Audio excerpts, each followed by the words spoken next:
There we go. Oh, it said recording. I never even heard that before. Okay, so hello, and you all heard what I have done and what I'm doing. So what I'm going to do today is I'm going to start a pastel painting, and I'm going to do a watercolor underpainting. And so while the watercolor takes a few minutes to dry, I'm going to show you a PowerPoint presentation that shows you more of my process, a little bit of my background, and some step-by-steps of my work. So that being said, I will flip over to my camera. And also, if you have questions, I'm very comfortable. I've been teaching on Zoom for over a year now. And I'm very comfortable talking while I paint and answering questions while I paint. So you can jump right in. So what I have here is this lovely wildflower meadow uphill, looking at the, into the light there. And what I'm working on is an 8x10 sheet of my new favorite paper called Luxe Archival Sanded Paper. It is a wonderful texture. I don't have to mount it. It stays flat even when you use water on it. It's just a really, really great paper. It's relatively new. It's really new to me. It hasn't been on the market that long. I also use UArt sanded paper, which I've been using for a long time. And that works really well too, except that it sometimes curls. So I like the fact that this does not do that. So what I did here, I just sketched it out really briefly. And the other thing I've been doing lately that I'm really having fun with is using golden pastel ground. It's textured acrylic primer. And it looks really goopy and ugly. It looks like this. It dries clear-ish. You can see where I've done it on the bottom 2/3 of the painting. Like I'm doing it just in this area to add some extra texture on top of the sandpaper. So that being said, that I had to do ahead of time because it takes a little bit to dry, and I really you can kind of see where I kind of really gooped it on. I'm going to move back a little bit. There we go. Make sure I am nice and focused. There we go. Okay. So I have my watercolors set up right next to me. I'm just using the basic watercolor palette, nothing fancy. And I'm using like student grade brushes. Do not use your good brushes on sanded paper. It will kind of eat them up over time. So these are just Blick Scholastic synthetic flat brushes. What I've done before that though, I want to just mention that I have a big palette of colors next to me. And I take my big palette and I use these little dollar store Tupperware, containers, and I pull out the colors that I'm going to use for this painting. So that's what I have here in front of me. But that will come after the underpainting. I've been learning, doing more. I almost always do an underpainting unless I'm out plein air painting. And I don't, I'm just doing a quick short painting. So I'm going to start with a very bright color in the sky. I'm going to mix up an ultramarine blue with some white. And I'm going to just start to, the color in the photo is really blown out. I'm not going to make it pure white because that's what happens with photographs. And one of the things I stress in my classes, my big saying in my classes, and people get sick of me saying it, but it's true for everybody, is you're the boss of your painting. So I get a lot of people that want to work from photos to learn, and they just paint every single thing that they see in front of them in the photo, which is kind of a natural tendency when you're new and when you're learning. But I help you and show you how to manipulate your photo and how to change it so that you're the boss, because no one would want to paint a white sky like that. It would just not read very good. So I'm starting with the lighter colors with watercolors because that's how watercolors work. And I'm just I work in big shapes here. I'm not looking for detail. I'm looking for my analogy that I use when I teach is this part of the painting, the underpainting. It's like you're creating a jigsaw puzzle for a 2-year-old. I'm sure you've all done puzzles with children and grandchildren, and you know how a great big clunky 4 or 5 piece jigsaw puzzle would be enough for a 2-year-old. So think like a 2-year-old when you're doing your underpainting. The other ways that I do underpaintings if I'm not going to do a watercolor underpainting, is I take pastel, big shapes again, and I put denatured alcohol over it and turn it into a paint. So that's another way that you can do underpainting. You can do underpaintings in acrylic and oil, inks, anything that you want to get color on here as a base.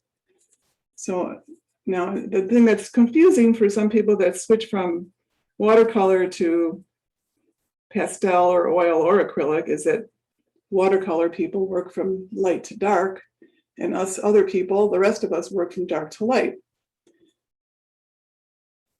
But for the underpainting, I'm going in stronger and darker than I want to end up anyway. So that's how I think about it.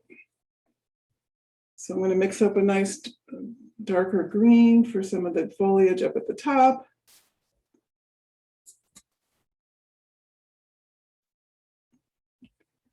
So you might want to understand, if you haven't done this before, why would I even bother doing an underpainting? Which is a very common question that I get. And the answer really is that with the sanded paper, you can build up many layers, 3, 4, 5, 6 layers, depending on how heavy-handed or light-handed you are in your application.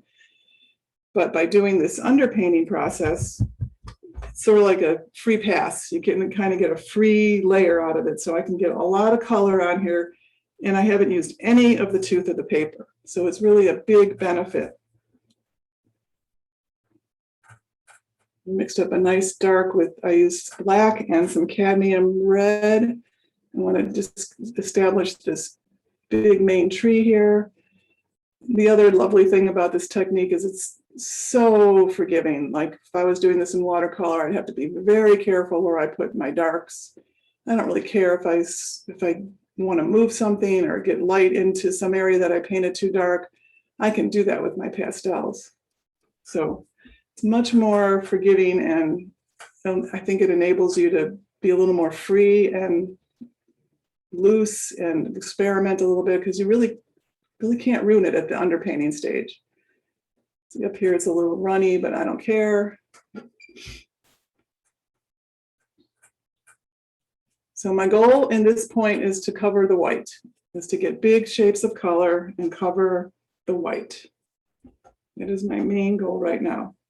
I'm also going to lay in, I love this brush because it can do big strokes and it can do linear, like just get straight lines. It's just, these inexpensive Blick kid brushes work great for this. And as far as the underpainting, I tell my students also, don't go running out and buying a whole new medium, because whatever you have will work for an underpainting.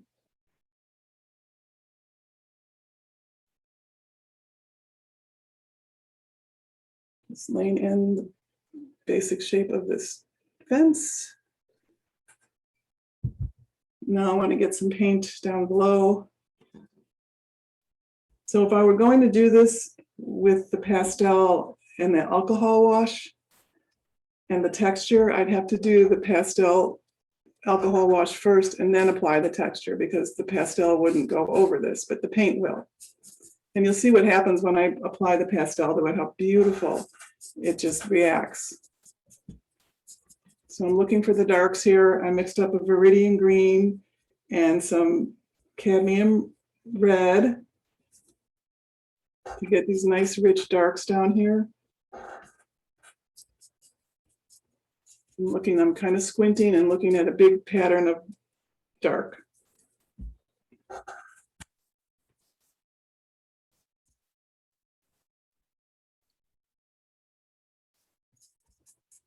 So if you get a good drawing and you understand your values, you can really get a lot done just in the underpainting. And you'll see when I show you the slideshow how some underpaintings are looser than others, some I'm more exact. For a subject like this, I can just kind of be way more loose. Doesn't have to be as exact as if I'm doing a person, a figure or a portrait.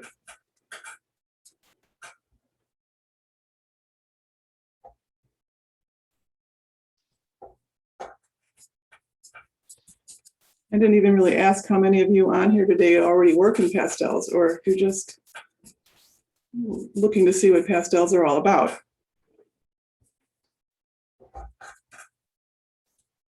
I work in oils and pastels, and this year of COVID, I miss my oils. I've been so focused on the Zoom pastel classes that I've kind of neglected my oils, and I miss them. All right, I'm going to go over those darks one more time, because the other thing that you'll see when you do this is that watercolor dries lighter. So sometimes what I think looks dark and then it dries up, I sometimes will do 2 or even 3 layers of color to get a good dark.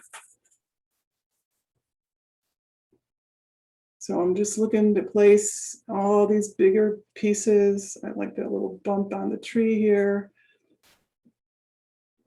And I want to get a little bit of yellow wash on this area.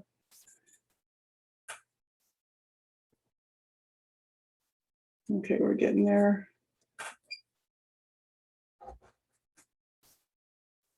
So that's my goal of covering my paper.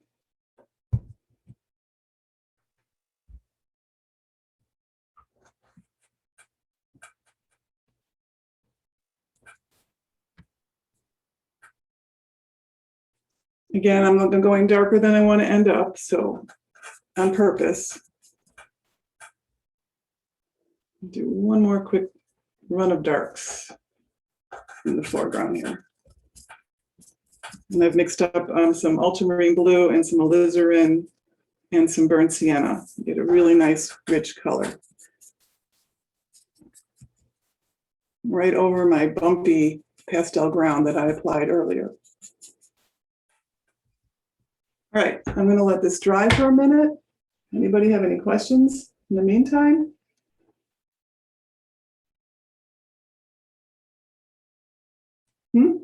Nope. All right, I got to slide back and put the watercolors out of my way. And I'm going to pause for a second recording. All right. All right, so this is my website. I guess this will be on the recording, so you'll be able to see it. I can also send the PDF of this out too, if you guys want. I'm a Blick featured artist, which means I'm on their website. I have 3 demos on their featured artist page that I did for them earlier in last year. It's so distorted with time with this whole COVID thing. But anyway, you can go to there to see more. The first artist I ever became aware of when I was a teenager was my mother had bought a book of Norman Rockwell, and I was just fascinated and decided I wanted to paint stories. I loved the way that he could tell a story. So that was like my first inspiration. I went, as Bobby said, Desiree said, I went to the American Academy of Art in downtown Chicago, and I had very easy access to the Art Institute. And the next few slides, which I'll go through quickly, are just some of the inspirations that turned me on to wanting to be an artist and working in pastels. Toulouse-Lautrec was just, and these paintings actually live at the Art Institute, so I'm very familiar with them from all the years I would stand in front of them in awe. Mary Cassatt is really the reason I became interested in pastels. They have a fair amount of her paintings at the Art Institute. So I just was fascinated. And at the time, this was like the mid 70s. There was not very many pastel teachers at all. So I asked my life drawing teacher at the American Academy if I could try pastels. I had a little box of Rembrandts and some pieces of Canson pastel paper, and that's how I started. William Merritt Chase, this is an oil of his, but if you ever look him up and look at his pastels, they're just unbelievably stunning. And then some years after I finished art school, I really wanted to do more pastel study, and I ended up going to Woodstock, as Desiree said, and I lucked into the studio assistant position, and it was an amazing opportunity and an amazing time in my life. This was the kind of work that Albert was doing way back when. We worked a lot from models, so I had a lot of figure drawing with him, some plein air. This was his first 2 books that he wrote way back then. And then this is some of my work during the time I lived in Woodstock. I rented a room from a wonderful woman, Swedish woman, Pia.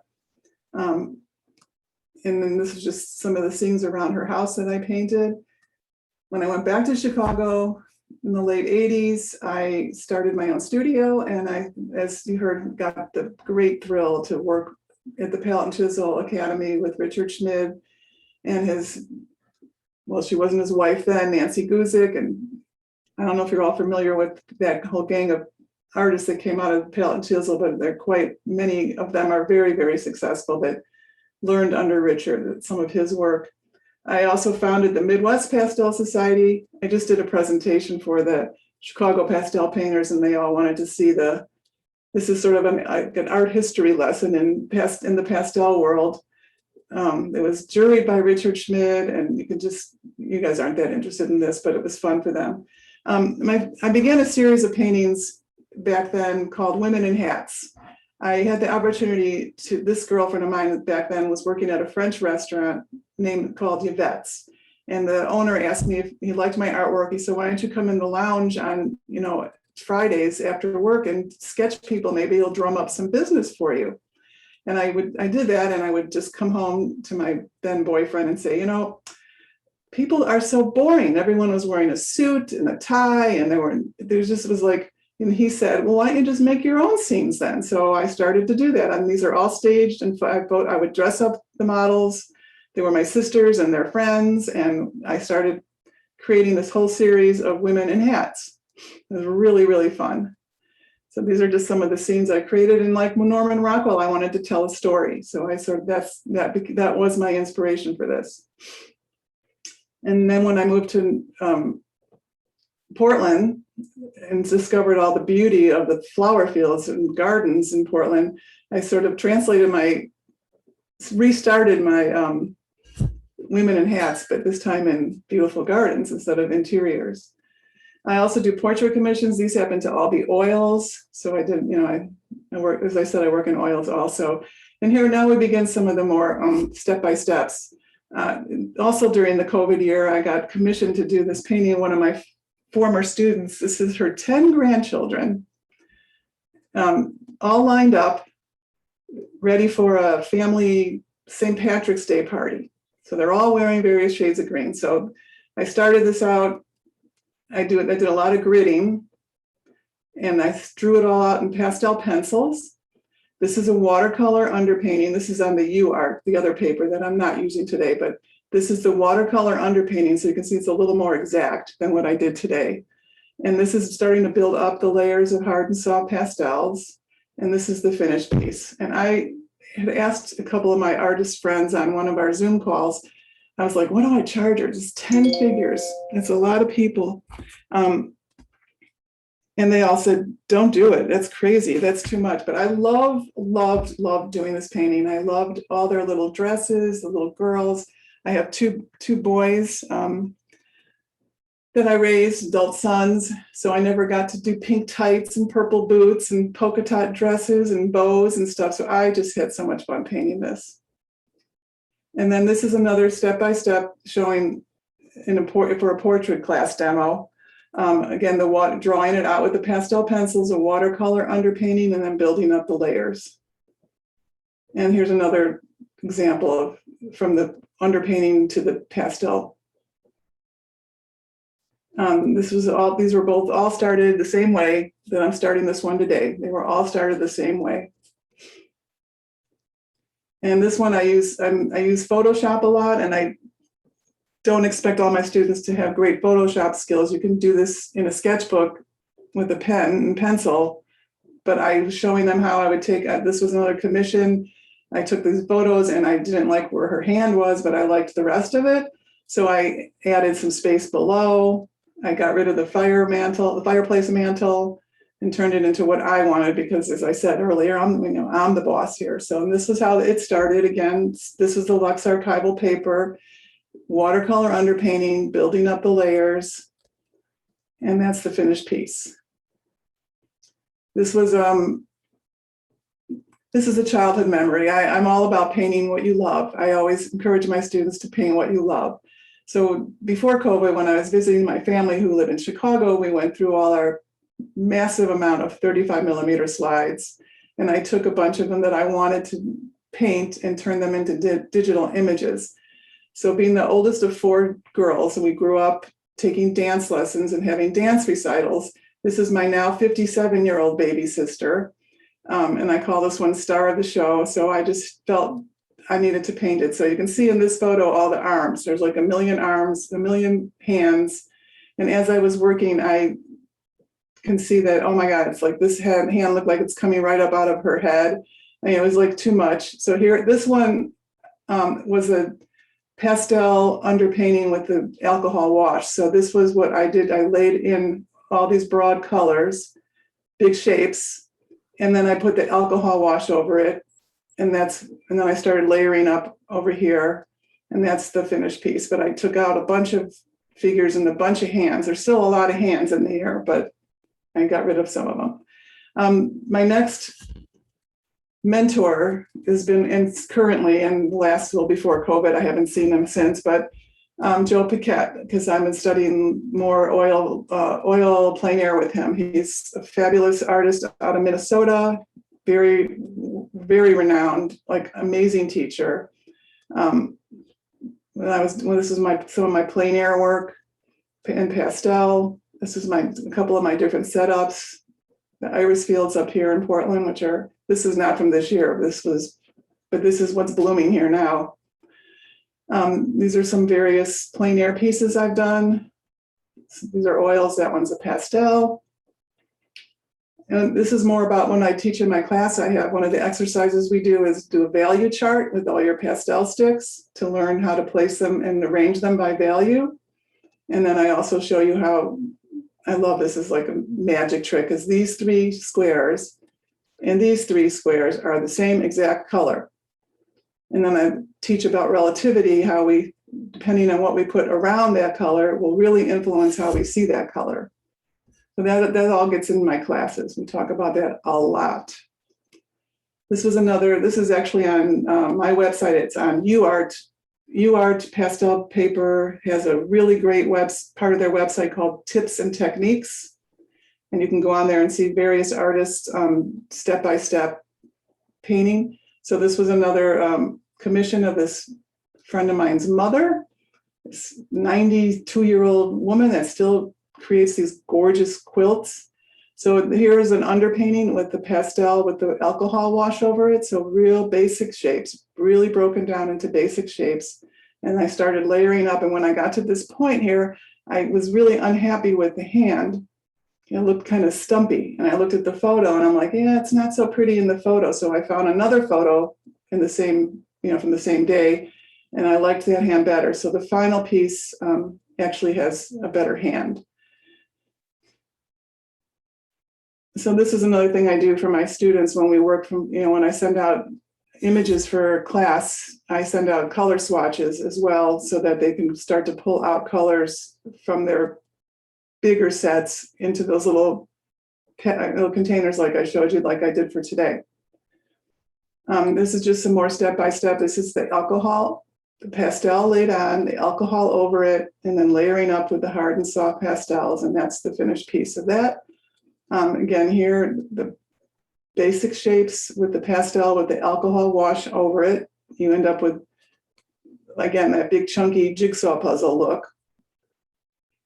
And then this was the layering up and the finished piece. This is a beautiful waterfall north of me in the state of Washington. And another watercolor underpainting, and then layering up to the finished painting here. This is another demo. I'm actually featured, I'm in the Pastel 100 magazine that came out this spring with this painting. And I love dappled light. That's one of my main themes, is dappled light. And we talk a lot about that in my class because it seems to be a topic that people really want to learn about.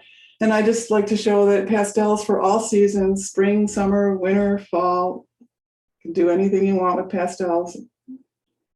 Another way that I manipulate my photos, like I didn't like these 2 dudes at the table. They kind of ruined the feeling for me. So I took them out and put another white tablecloth in there. And then that's the painting. This was from the next few paintings are from my travels, because like I said, I really am all about painting what I love.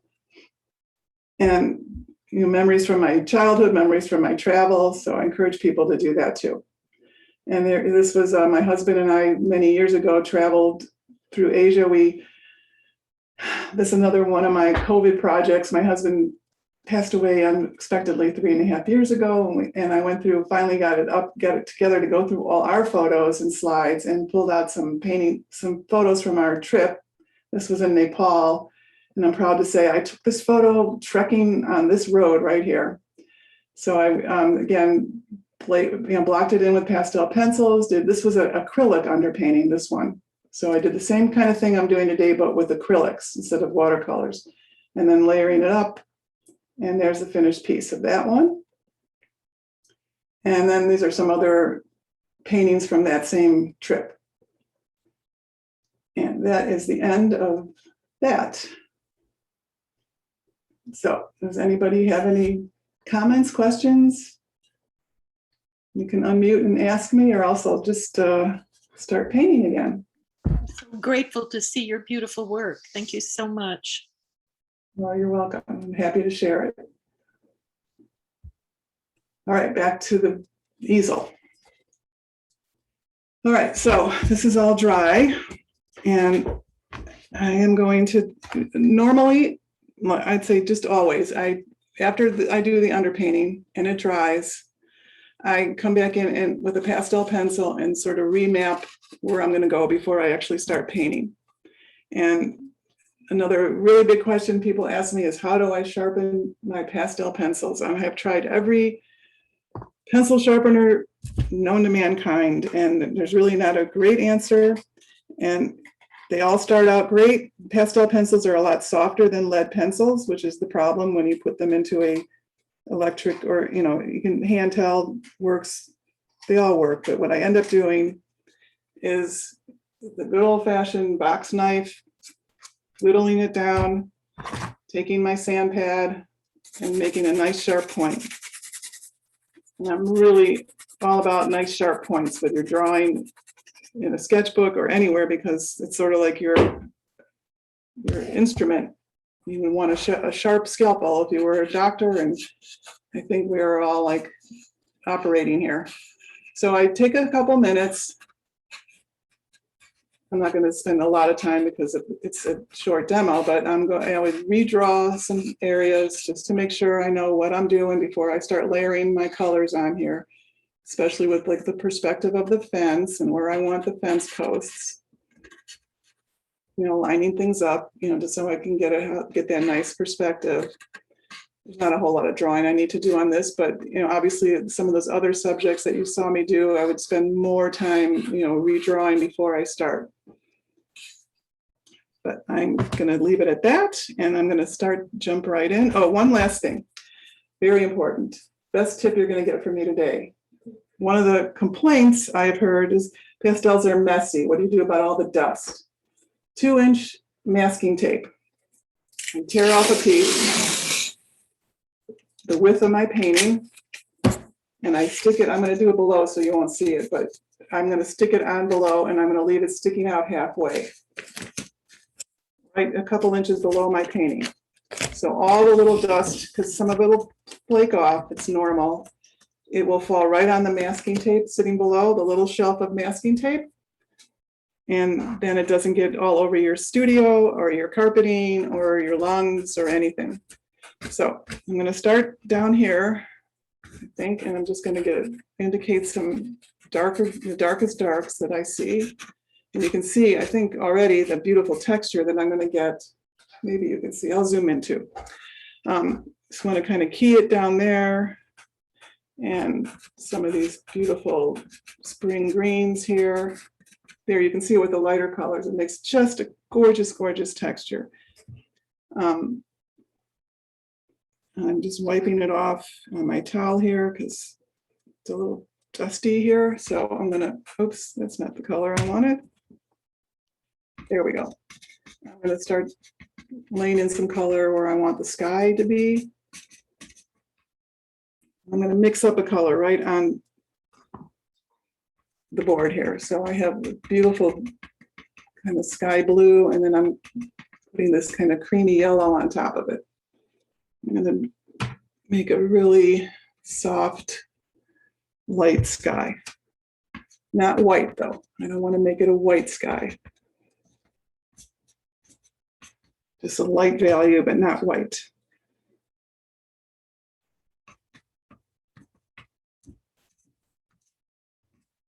So if I put the blue first, because with pastels, you're mixing color right on top of you're not mixing it on a palette, you're mixing it right on your paper.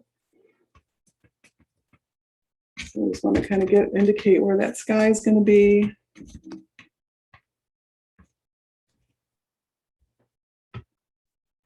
And I have a mixture in here of hard and soft pastels. I tend to start with the harder pastels, meaning that the harder the pastel, the less pigment is in the stick. So it's going to cover less tooth of my paper.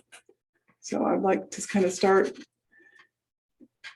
That's what I usually instruct people to do. If you don't have the right color and you want to start with a soft pastel, you just have to press lightly. A lot of this is also, which is the only thing that's really hard to teach on Zoom, is pressure. If you press harder, you're going to get a more vibrant color than if you press light. You have a lighter touch. So you have to kind of learn. It's sort of like, my analogy for that is just like learning how to play your instrument. But I want to start to establish that brilliant contrast with the light sky and the backlighting of the fence and the tree.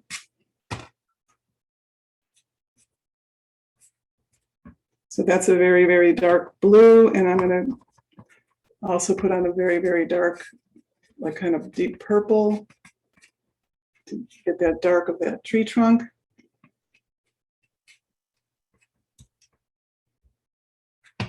And I want to indicate some of these bright, really bright yellows.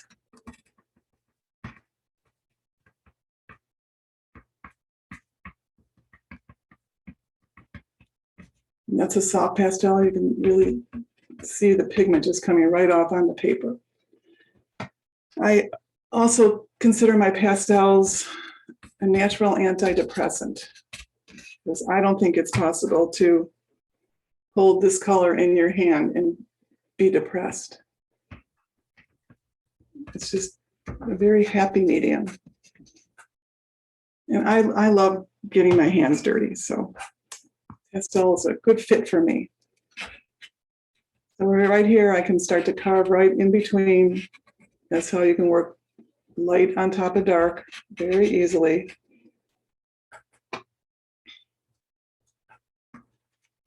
Get that big split of those branches, those two main branches here, trunks. There's different ways to apply it. You'll see me do like kind of broad strokes, or kind of almost like a staccato. I sometimes think it's like Morse code, like dot, dot, dash. I told one of my students that, and I'd say that often in my class, and she says now every time she goes to do this, she thinks of Morse code. So I'm like, good, that means I got into your head. All right, I'm going to work around other areas too. I'm going to kind of flit around. And what I really want to layer on is this beautiful kind of almost illuminated bark is like almost glowing down here. So I can go on top with the red on top of the really dark color I have. I'm going to lighten it up a little bit there.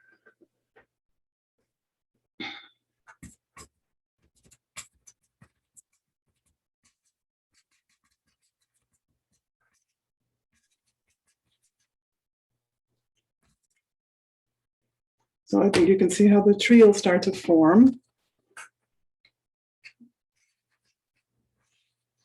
And I have all different size sticks. When I get the pastels straight out of the box, I break them right away. I don't work with full size sticks. I keep the original piece of the pastel in the original box, and I put the other half into my larger set where they're all merged together, all the brands in hard and soft. And then when I run out of a little piece, I can go back to the box and find what color it was, and then I know what to replace.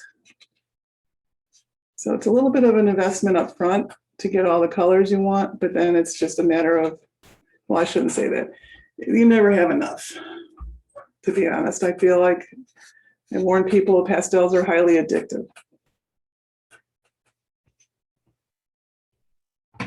And I can also use my pencils if I'm doing like a skinnier area when I want to get, it's kind of jumping ahead, but when I want to get those skinny branches in there, I'll start to use some pastel pencils again. They come back, they start out as my drawing instrument, and then they come back as my blending and fine detail instrument.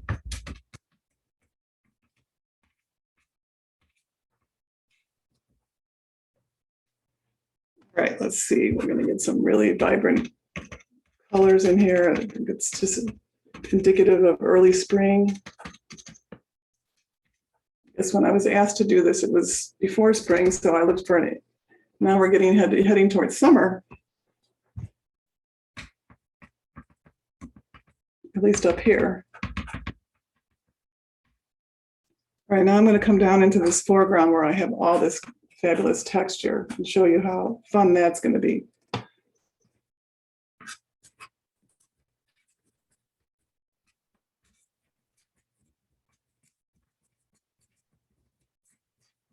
And I'm encouraging people, and myself included, to just really play around with this texture. Sometimes I've done it and I got a little carried away sometimes, and you can tell right away, oh, I put too much or too little. There's also artists that work don't use the sandpaper. They actually make their own surfaces. You can use like mat board or illustration board, and use that pastel ground that I was showing you and just create your own surface completely from scratch. That takes a little bit of experimentation too, to get the right amount on there.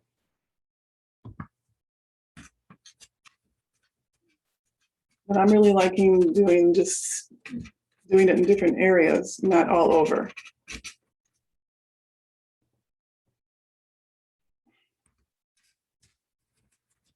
So when I want to get these white flowers on here, well, I got to do a little bit more underneath first, get some of these bigger areas established.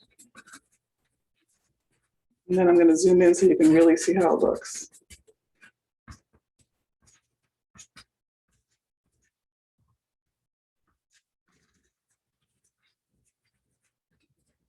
And I'm using different colors down here in the same value, which is going back to that color chart that I showed you in my slides, where you divide your pastels up by values. And so when you're working in a shadowy area like this, I don't want to make it all one color, but I want to make it all one value. So I think pastels is a fabulous medium for learning how to see value. So here's how when I want to start putting in these little white flowers, and they're just going to sit lovely on top of this texture. So you can see how getting that underpainting just saves me so much time and pastel. And I can start to fill up these little purple flowers. And now all I'm really doing, I'm kind of almost just like hitting those bumpy little areas, and it just grabs the pastel.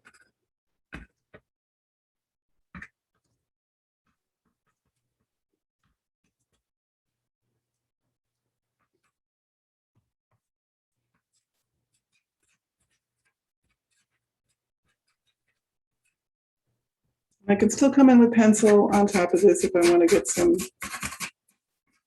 kind of just strokes of color.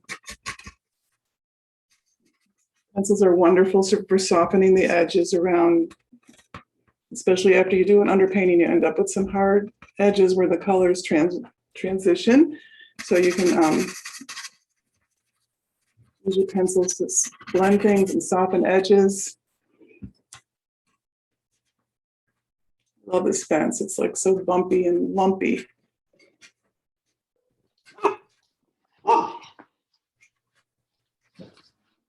No questions? I'm surprised there's no questions. Any questions you guys could ask? Ask away, please.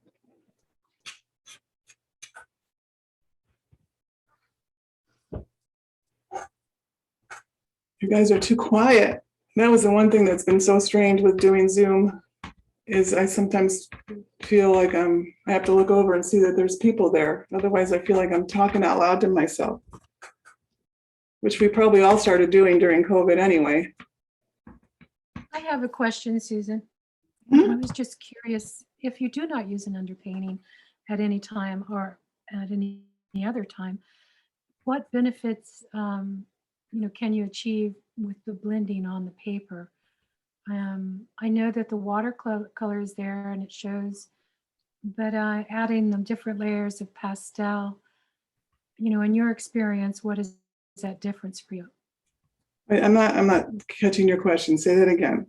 So if you're using a watercolor underpainting, Mm-hmm. say for instance, you don't use a water undercolor painting, you just use pastels. So, if I, go to do a watercolor, or a pastel, and I just do it by layering my pastels to achieve the color. My curiosity is how much, difference for you is it? I hear you say it's a minimization of the use of the pastel, but part of pastel painting to me is that richness of depth of pastels itself. Well, like I said, I'm by getting that initial color on there, I'm just saving myself a whole layer. It gives me more room to layer up. Because I will do a lot of layering. You saw in my other work, it gets very layered up. But if I just start out with straight pastel, I'm sort of, let's say I get 6 layers, I can put 6 layers on. So if I start with just the pastel itself, that's already taking up 1 layer. But if I do an underpainting with either putting the alcohol wash over it or starting with a wet medium, then I get a free pass. So I still have, after I did this whole underpainting, I still have 6 layers. If I did pastel first, I have to rub it in a lot, but they already took up 1 layer. Does that make sense? Yes. Yes. You're giving yourself more room to layer colors. And then you spoke about using the ground and the advantages of that by building up. So in putting down the ground, it gives you another additional visual look of layering up. Am I correct? Yeah, I just think I'm just having fun. I'm still in like the experimenting with it. I'll show you a couple. I'll show you right now. Actually, I pulled out 2 pieces. So here, this one started as a demo and I finished it up. But I did it in her hair. I put that pastel ground on her hair. And I just think it looks so interesting. And I also did some of it on the shawl. So I didn't do any of it over here. So I was just able to really, she had this thick, ultra thick hair. And I just was able to get a nice blocking of burnt sienna and, dark and black for the whole shape of her hair and to start laying on those highlights. And can you see how it picked it up? Yes, Yes. And then this one, also another one I started as a demo, which is not done yet, but I only did the pastel ground in the foreground here. And you can see for the layer on the cliffs, you can see how it just picked up the texture of the cliff so beautifully. So it's just fun. Yeah, I like it. So here's another question. So if we're back to the watercolor underpainting, and did you put watercolor on top of the pastel ground? I can't. Yes, You I did. I did. I did the pastel ground before I did the earlier today because it takes a little time to dry. I don't want to sit here while it's the watercolor. And I recall that the goal was to completely cover the page, so that included the part of the page with the pastel ground on it, and it received and accepted the watercolor just fine. I started wondering if that would be an interesting foundation for watercolor in and of itself, because it would add texture to your watercolor. I don't know. I've never tried that. I haven't done a watercolor painting just as a watercolor painting in a really long time. In fact, I took a workshop last November, a Zoom workshop with a very well-known amazing watercolor painter, Andy Evanson. Mhm. He's out of Minnesota as well, and he's like blow your mind good at watercolors. And I thought, I'm itching to do some watercolor painting again, you know, not just as an underpainting, but do a watercolor painting. And I did this 3-day Zoom class, and I have to tell you, I really sucked. I was really humbled. I mean, I used to do watercolors, but it's been literally decades since I've just done watercolors. In fact, I started in oils. My first medium was oils, and then I did watercolors, and then I did pastels. So I was just, I couldn't, you know, it was terrible. I mean, it was good. It was a great class, and I learned a ton, but I'm like, okay, if I want to get back into watercolors, it's going to take some real focus and time, effort. Yeah. Thank you. Yeah. So, yeah, I really, I was really humbled by that. It was, yeah, you know what I'm saying. Susan, have you ever used pan pastels? You know, that's funny that you asked, because I tried them when they first came out. You know, the art store here at the time like gave me a bunch and wanted me to see what I thought, and I just didn't really like them. And I just recently bought a couple a couple of ones to try it again, and that could be you can use that as an underpainting. I mean, I can see that. I'm not going to go buy a whole set of them or anything, but if you have them, or you want to, you know, they're fun, but they're good for an underpainting. There'd be a different, you know, a whole different way to do an underpainting. To add to that, I have purchased some pan pastels, and I use them with my oil pastels, and they blend in beautifully. And if you've got a monoprint or a watercolor or something, you can take the pan pastels and add over those and get a really nice effect. And you have a lot of control. You use sponges. And yeah, I know I have some sponges right here. It's funny because I've been playing around with that just to kind of revisit them, because people ask me about them and I just don't have that much experience with them. And about the person who asked about the watercolor ground, Daniel Smith makes a wonderful watercolor ground, and you can use it on absorbent and non-absorbent surfaces, which is, you can do some really neat things with it. Very unexpected. It's a lot of fun to experiment. Thank you. You're welcome. Oh, there's just so much to do, right? There's so many fun things to play around with. An expensive hobby though, isn't it?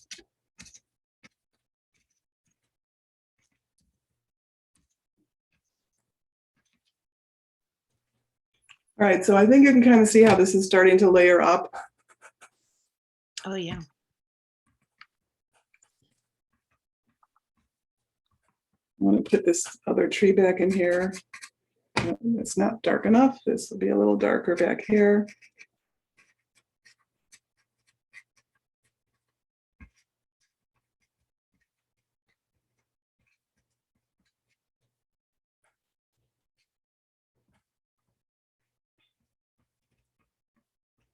And then the other wonderful thing with pastels on this paper is, just say I made a big boo-boo.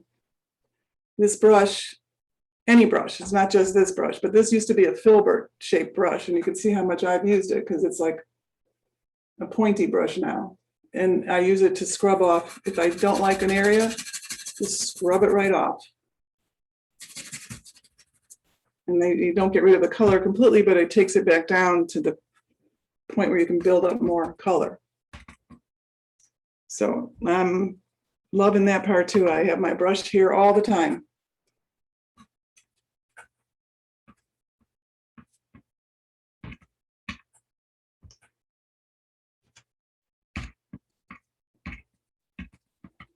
And then there's this, like, you see me do some strokes and then some turning my arm to make marks in the way that the foliage is going. Get some fun, interesting texture that way and some pattern.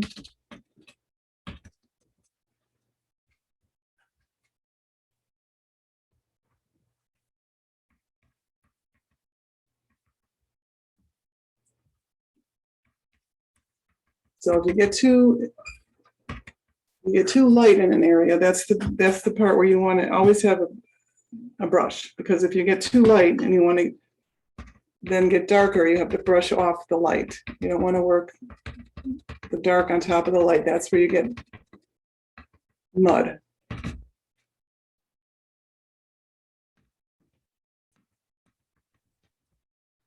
I tried to kind of make it a little thicker where I thought I wanted these white flowers, because I thought it would be really fun, and you can just see how it just grabs it and creates that whole kind of fun, whimsical feeling of the texture of the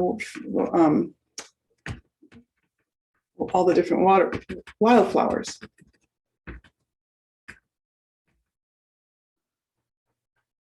And I'm putting in some purple ones and some white ones.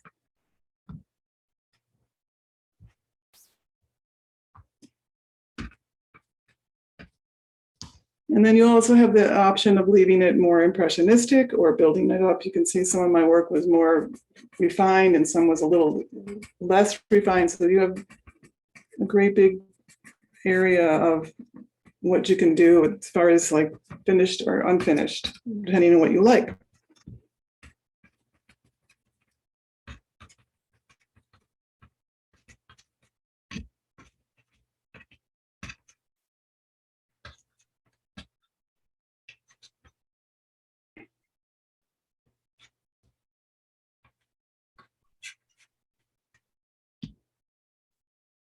All right, let's see. Let me get some of this sky color a little stronger. And I do sometimes, use my finger. I don't smush a lot. I'm more, I like to use the pencils more to blend, but things like skies or water or big flat areas, I will use my finger. I'm going to try and zoom in a minute here and show you, if you can see the text. See how the texture is starting to develop? You see that? Isn't that pretty? It's fun.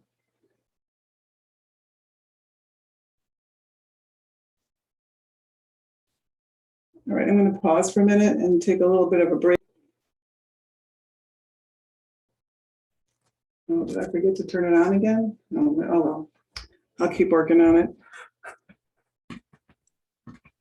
We need to start probably wrapping it up with final questions Okay. from everyone. Yeah.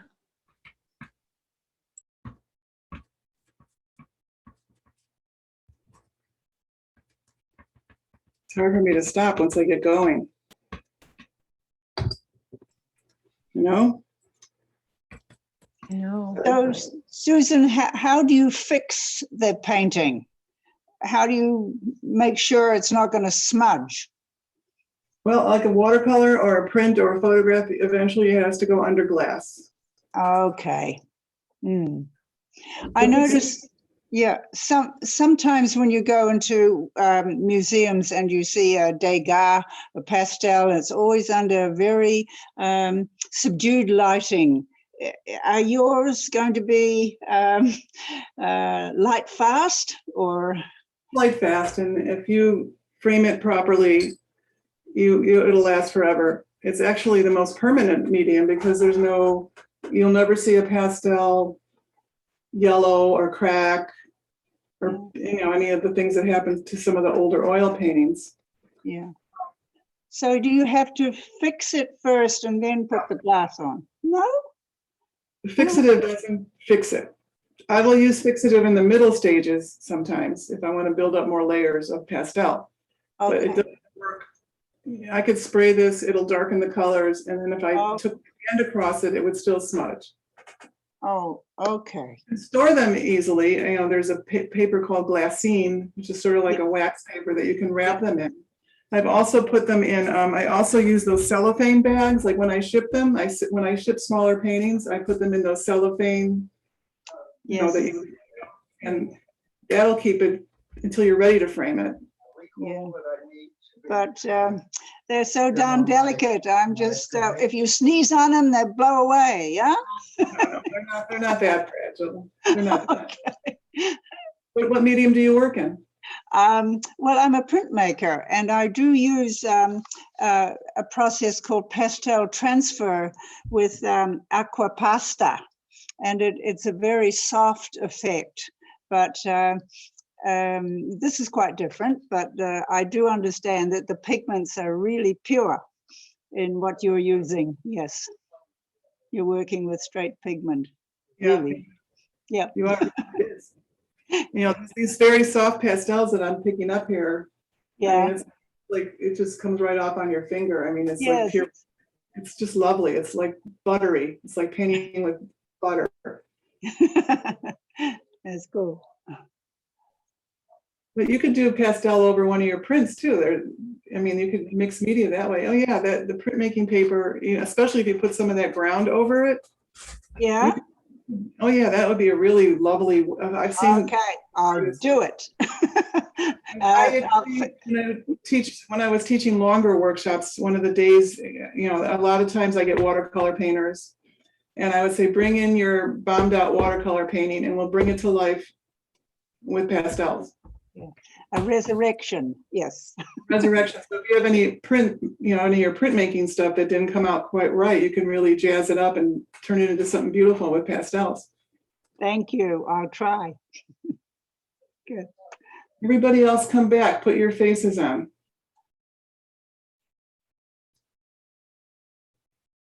I don't like to see little squares. There we go. I hope I answered everybody's questions. Anybody else have more?